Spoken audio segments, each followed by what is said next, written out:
नमस्कार विद्यार्थी मित्रांनो, या व्हिडिओमध्ये आपण MSCIT कम्प्युटर कोर्स विषयी संपूर्ण माहिती पाहणार आहोत। तर मित्रांनो, आपण यामध्ये काय काय पाहणार आहोत? तर मित्रांनो, आपण यामध्ये MSCIT विषयी परिचय हा तुम्हाला माहितच आहे। त्यानंतर MSCIT करायचे असेल तर तुम्हाला पात्रता काय असेल आणि कोणकोणत्या माध्यमांमध्ये म्हणजे हिंदी, इंग्लिश किंवा कोणत्या माध्यमांमध्ये तुम्ही परीक्षा देऊ शकता, तर त्याविषयी माहिती पाहणार आहोत। त्यानंतर तुमचा कोर्स जो आहे MSCITचा त्याचा किती वेळेपर्यंत तो असतो, किती दिवसामध्ये तुम्ही कंप्लीट करू शकता, त्यानंतर अभ्यासक्रम काय असेल, परीक्षा कशी असते, त्यानंतर तुम्हाला शुल्क म्हणजेच तुम्हाला MSCIT करण्यासाठी किती पैसे द्यावे लागतात याविषयीची माहिती पाहणार आहोत। तसेच महत्त्वाच्या तारखा म्हणजे या वर्षी 2024चा MSCIT कोर्स कधीपासून सुरुवात आहे आणि तुम्ही कधीपर्यंत त्याचा रजिस्ट्रेशन करू शकता याविषयी पाहणार आहोत। आणि शिकण्याचे पर्याय हे ऑलरेडी तुम्हाला माहित आहे, तुम्हाला MSCIT सेंटरला जाऊन तुम्हाला MSCIT पूर्ण करावं लागतील। तर मित्रांनो, त्या अगोदर मित्रांनो तुम्हाला विनंती आहे की तुम्ही आपल्या चॅनलला सबस्क्राइब करा, बेल आयकॉन प्रेस करा, जेणेकरून तुम्हाला ही सर्व माहिती ही तुम्हाला बऱ्यापैकी समजेल, बरोबरच इतर माहिती सुद्धा तुम्हाला वेळेवर पोहोचेल। तर सर्वात अगोदर आपण जर परिचयामध्ये गेलो तर मित्रांनो इथे पाहू शकता MSCIT बद्दल तुम्हाला इथे सर्व माहिती दिलेली आहे। तर मित्रांनो, जर तुम्हाला सोप्या भाषेमध्ये जर MSCIT बद्दल माहिती द्यायची झाली तर मित्रांनो, हा MSCIT कोर्स हा एक कम्प्युटर कोर्स आहे। त्यामध्ये तुम्हाला दैनंदिन जीवनामध्ये ज्या पण कम्प्युटर विषयीची गरज असते, म्हणजे कम्प्युटर तुम्ही एक्सेल यूज करता, त्यानंतर पॉवर पॉईंट यूज करता, वर्ड यूज करता, त्यानंतर तुम्ही इंटरनेट यूज करता, त्यानंतर तुम्ही व्हॉट्सअप वेब यूज करता, ह्या सर्व गोष्टींचा तुम्ही वापर करतात, तोही कम्प्युटरच्या मध्ये म्हणजे लॅपटॉप किंवा संगणकाच्या डेस्कटॉप संगणकाच्या उपयोग करून। तर मित्रांनो, त्याबद्दल सर्व माहिती तुम्हाला MSCIT मध्ये शिकवली जाते। तर ही माहिती शिकवली जाते, त्यासाठी हा कोर्स महाराष्ट्र शासनाचा आहे, तर त्यानुसार ही माहिती शिकवली जाते आणि हे MKCL अंडरमध्ये हा कोर्स येतो। तर मित्रांनो, पुढील जर गोष्ट पाहिली आपण पात्रता म्हणजे तुम्ही कधी हा कोर्स कंप्लीट करू शकता, म्हणजे तुम्ही कोणत्या वर्षामध्ये इयत्तेमध्ये असाल तर हा कोर्स कंप्लीट करू शकता आणि किंवा कोणत्या माध्यमामध्ये म्हणजे कोणत्या भाषेमध्ये हा कोर्स कंप्लीट करू शकता। जर आपण हे जर पाहिलं तर मित्रांनो इथे पाहू शकता तुम्ही, इथे लिहिलेलं आहे, तुम्हाला माहिती तंत्रज्ञान शिकण्याची तीव्र इच्छा असली पाहिजे, तुम्ही प्राधान्याने 10वी इयत्तेत असायला हवे, उत्तीर्ण विद्यार्थी अनिवार्य नाही, म्हणजे तुम्ही 10वी पूर्ण पाहिजे ते अनिवार्य नाही मित्रांनो, 10वी नसेल झाली तरी तुम्ही हा कोर्स करू शकता। आणि कोणत्या माध्यमांमध्ये तुम्ही हा कोर्स करू शकता म्हणजे कोणत्या भाषेमध्ये हा कोर्स करू शकता, तर मित्रांनो इथे जर पाहिलं तर तुम्ही मराठी, इंग्रजी आणि हिंदी या तीनही भाषेमध्ये हा कोर्स करू शकता। तुम्ही जी भाषा तुम्ही सिलेक्ट कराल त्या भाषेचा तुम्हाला सिलेबस दिला जाईल। जेव्हा तुम्ही ॲडमिशन घेता त्यावेळेस तुम्हाला 3 पुस्तकं म्हणजे ज्या भाषेचं मध्ये तुम्ही कोर्स सिलेक्ट केलेला आहे त्या भाषेचं सिलेबसचं पुस्तक तुम्हाला दिलं जातं, जे सिलेबसचं पुस्तक तुम्ही खाली दिल्याप्रमाणे पाहू शकता। त्या गोष्ट आपल्याला समजलेली आहे ती म्हणजे मराठी, इंग्रजी किंवा हिंदी कोणत्याही भाषेमध्ये तुम्ही हा कोर्स करू शकतात। पुढचं जर आपण पाहिलं तर हा कोर्सचा कालावधी म्हणजे किती वेळेमध्ये हा तुम्ही कोर्स पूर्ण करू शकता, तर मित्रांनो इथं पाहू शकता तुम्ही, हा कोर्सचा कालावधी 144 तास आहे, म्हणजे जवळपास 2 महिने। 2 महिन्यामध्ये तुम्हाला 144 तासाचा हा कोर्स पूर्ण करावा लागतो। आणि हा कोर्स कसा आणि कोणत्या भागामध्ये डिवाइड झालेला आहे, त्याची विभागणी कशी आहे ते खाली तुम्ही वाचू शकता। हे जर पाहिलं तुम्ही ई-लर्निंग म्हणजे तुम्हाला तिथे तुमच्या कम्प्युटर सेंटरवर म्हणजेच MSCIT सेंटरवर जाऊन तुम्हाला 1 तासचं शिक्षण म्हणजे शिकायचं आहे। त्यानंतर तुम्हाला 1 तास हे प्रॅक्टिकल करून बघायचे आहेत, हे तुम्ही दररोज 1 तास प्रॅक्टिकल करायचं आहे फक्त ALC संगणकावर। त्यानंतर तुम्ही पाहू शकता गृहपाठ म्हणजे हा तुम्ही घरी करणार आहात, तर 1 तास आहे दररोजचा, म्हणजे असे जर तुम्ही सगळे कॅल्क्युलेट केले तर तुम्हाला 144 तास आणि 2 महिन्यामध्ये हा करायचा असतो। त्यानंतर जर अभ्यासक्रम आपण इथे पाहिला तर अभ्यासक्रम इथे तुम्ही पाहू शकता, स्क्रीन स्टॉप करून कशा रिलेटेड अभ्यासक्रम तुम्हाला इथे पाहायला मिळेल। तर आपण जर इथे एक्सपांड केलं तर ह्या सर्व काही गोष्टी तुम्हाला त्या अभ्यासक्रमामध्ये शिकायला मिळणार आहेत। प्रत्येकमध्ये जर तुम्ही एक्सपांड केलं इथे तर प्रत्येक तुम्हाला इथे पाहायला मिळेल। तर अशा प्रकारे तुम्ही पाहू शकता की काय काय तुम्ही शिकणार आहात, हे सर्व तुम्हाला इथे शिकायला MSCIT मध्ये भेटणार आहे। त्यानंतर जर आपण पुढे गेलो त्यानंतर आपण इथे जर पाहिलं की परीक्षा,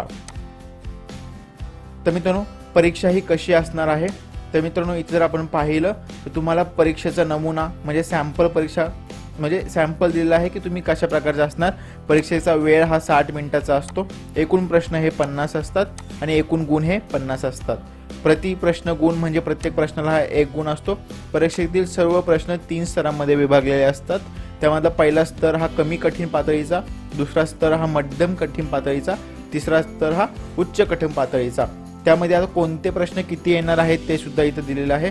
कमी कठीण पातळी हे 20 प्रश्न, मध्यम 20 प्रश्न, उच्च कठीण पातळी 10 प्रश्न. तर मित्रांनो असं जर तुम्हाला 50 प्रश्न आहेत, 50 प्रश्नाला 50 मार्क इथं दिलेले आहेत.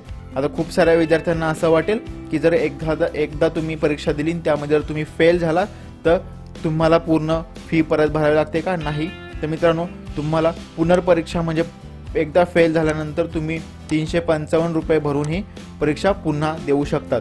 परंतु त्यामध्ये सुद्धा रूल्स आहेत, ते खालचे रूल्स तुम्ही वाचू शकता. ठीक आहे. तर अशा प्रकारे परीक्षेचा फॉर्मॅट असतो, हे वरचं सुद्धा तुम्ही वाचू शकता. त्यानंतर जर आपण पाहिलं की MSCIT साठी किती खर्च येतो, किती पैसे असतात ह्या सर्टिफिकेशनसाठी, हा कोर्स करण्यासाठी. तर MSCIT कोर्स करण्यासाठी मित्रांनो महाराष्ट्रामध्ये विविध जिल्ह्यांमध्ये विविध प्रकारची फी असते आणि ही फी ही फिक्स डिसाईड झालेली असती. त्यामुळे तुम्ही इथे पाहू शकता MMRDA म्हणजे मुंबई महानगर प्रादेशिक विकास प्राधिकरण, याच्या अंतर्गत जे पण विभाग येतात त्या विभागांसाठी खालील फी दिलेली आहे. म्हणजे जर तुम्ही ही फी एका हप्त्यामध्ये देऊ असाल तुम्हाला 6000 रुपये एवढी फी मुंबईमध्ये द्यावी लागेल MSCIT पूर्ण करण्यासाठी. जर तुम्ही ही फी 2 हप्त्यामध्ये देणार असाल तर तुम्हाला जवळपास 6200 रुपये ही फी द्यावी लागेल. पहिला हप्ता हा 3100 रुपये, दुसरा हप्ता हा 3100 रुपये. जर तुम्ही मुंबई महानगर प्रादेशिक विकास प्राधिकरणाच्या बाहेर राहत असाल म्हणजेच नॉन MMRDAच्या बाहेर राहत असाल तर त्यामध्ये तुम्ही हे पाहू शकता कोणकोणते विभाग येतात. तर त्यामध्ये तुम्हाला ही एकाच हप्त्यामध्ये फी ही 5000 रुपये एवढी असेल आणि 2 हप्त्यामध्ये भरणार असाल तर 5200 ही फी असेल आणि तुम्ही 2600 रुपये अशी 2 हप्त्यामध्ये ही पूर्ण फी देऊ शकता.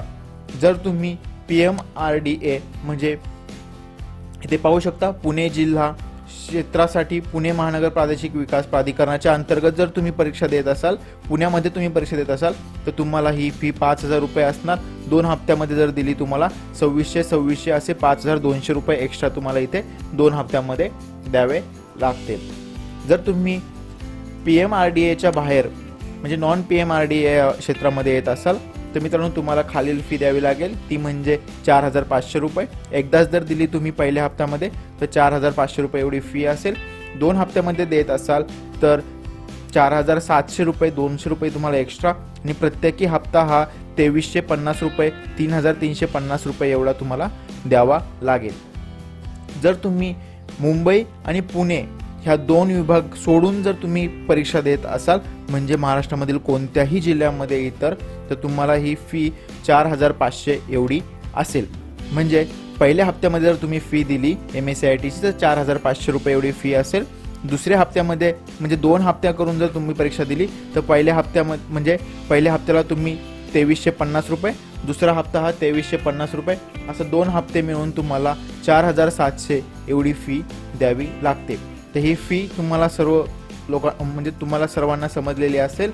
जर तुम्ही पुढे पाहिलं महत्त्वाच्या तारखा म्हणजेच 2024 मध्ये ही एक्झाम कधी होणार आहे तर मित्रांनो तुम्ही इथे पाहू शकता फेब्रुवारी-मार्च बॅच ही सुरू झालेली असेल आणि ही बॅच ही 25 मार्च 2024 म्हणजे ह्या बॅचसाठी तुम्ही 25 मार्च 2024 पर्यंतच तुम्ही ॲडमिशन घेऊ शकता आणि याची अंतिम परीक्षा ही मे महिन्यामध्ये असेल. म्हणजे 25 मार्चला तुमचं ॲडमिशन झालं त्यानंतर तुम्ही कोर्स सुरू कराल आणि 25 मेपर्यंत तुम्ही कोर्स पूर्ण कराल आणि त्यानंतर 1-2 दिवसामध्ये म्हणजेच मेच्या शेवटच्या आठवड्यामध्ये तुमची MSCITची परीक्षा असेल. अशा प्रकारे तुम्ही ही बॅच घेऊ शकता.